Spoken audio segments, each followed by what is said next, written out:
तो क्या पढ़ा हमने, जो बच्चे घर में हैं उनके लिए भी, रेयान पढ़ लिया हमने।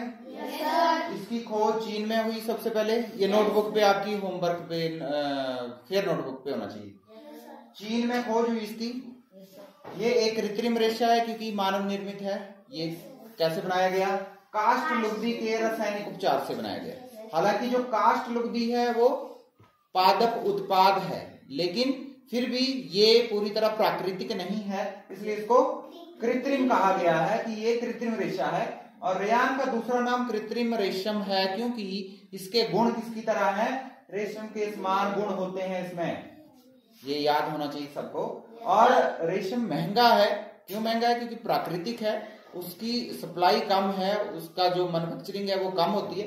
लेकिन रेयान जो है वो फैक्ट्रीज में बनाया गया, जितना मर्जी बना लो, इसीलिए जो रेयान है वो रेशम से सस्ता होता है। तो ये चीजें हमने, और इसके उत्पाद क्या क्या हैं, कपास के साथ अगर मिलाया जाएगा, रेयान को कपास के साथ मिलाया जाता है तो बिस्तर की चादरें बनती हैं, ठीक है, बिस्तर की चादरें बनती हैं।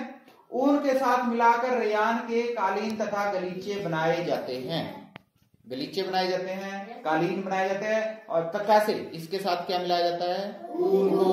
और ऊन आपको पता है कहां से मिलती है, ठीक है। तो ये पहला प्राकृतिक पहला ये पढ़ा हमने जो कृत्रिम रेशा है, रेयान। दूसरा हम पढ़ेंगे नायलॉन, ठीक है।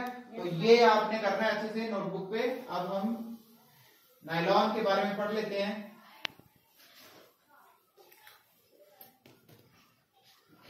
तो एक और कृत्रिम रेशा जो हम फैक्ट्री में तैयार करते हैं, नायलॉन। और नायलॉन की बात की जाए तो ये 1931 में सबसे पहले तैयार किया गया फैक्ट्री में सबसे पहले तैयार किया गया 1931 में, ठीक है। और ये पूर्ण रूप से, ये भी क्या है, कृत्रिम रेशा है। और इसे कहा जाता है कि ये पहला पूर्ण रूप से बनाया गया कृत्रिम रेशा है, मतलब पूरी तरह से कृत्रिम है। इसमें कोई भी जंतु या पादप उत्पाद यूज नहीं किया गया है, ठीक है, इसलिए इसको बोला पूर्ण रूप से कृत्रिम है।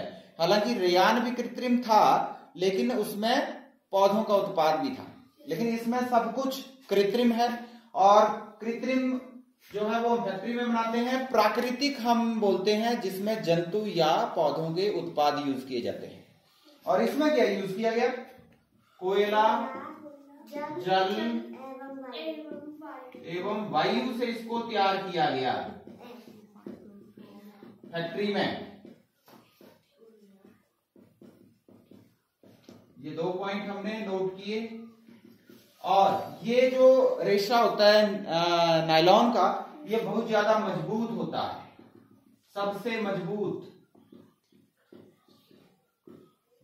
भी होता है और लचीला भी होता है, ठीक है। मजबूत भी है, लचीला भी है, और कैसा है, हल्का भी है,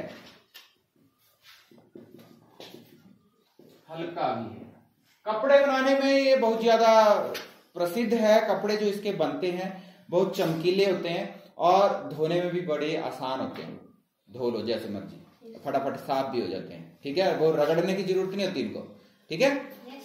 और इसके अलावा क्योंकि ये बहुत ज्यादा मजबूत है, इसलिए इसका क्या बनेगा, इसके जो पहाड़ पर चढ़ने वाले रस्से होते हैं, पर्वतारोही जो यूज करते हैं, रस्से बनाए जाते हैं और पैराशूट बनाए जाते हैं, ठीक है। इसके अलावा इसके जुराबें बनाई जाती हैं, तंबू, स्लीपिंग बैग,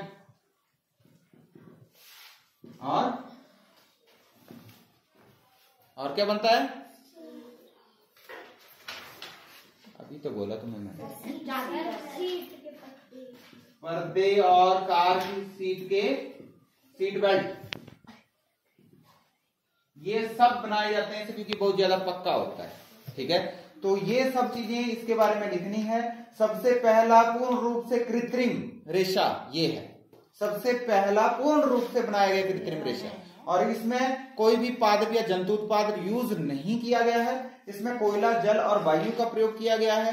1931 में बनाया गया था, ये याद रखना है।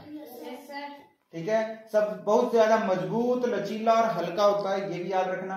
कपड़े बनाने में भी बहुत ज्यादा प्रचलित है ये। कपड़े इसके बड़े चमकीले बनते हैं, बड़े सुंदर लगते हैं वो, और धोने में भी बहुत आसान होते हैं। तो इसमें डिटर्जेंट में डाल दो, साफ हो जाएंगे, निकाल लो, रगड़ने की भी जरूरत नहीं है। ठीक है, पक्का इतना है, इतना ज्यादा मजबूत है कि इसके जो पर्वतारोही रस्से यूज करते हैं पर्वत पर चढ़ने के लिए, वो वाले रस्से भी बनाए जाते हैं, पैराशूट भी बनाए जाते हैं।